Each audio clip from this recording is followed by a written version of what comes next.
Queen Nzinga was one of the greatest African leaders in history, a fearless queen who refused to let her people be conquered.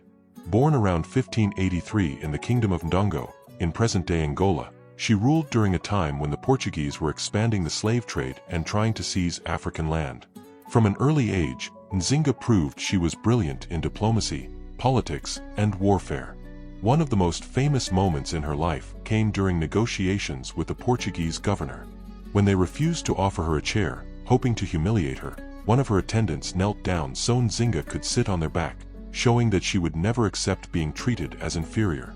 That act became a symbol of African dignity and resistance.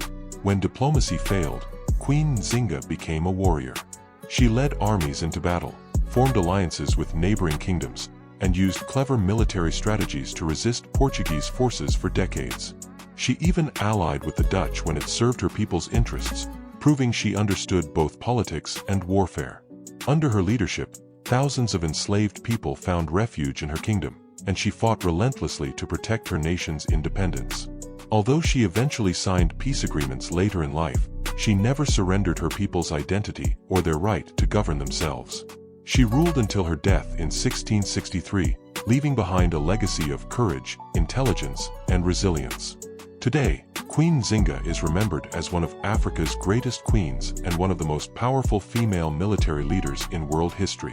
She reminds us that true leadership is not measured by wealth or titles, but by the courage to stand against injustice, defend your people, and refuse to bow before oppression. More than 350 years after her death, her name still inspires those who fight for freedom, dignity, and self-determination.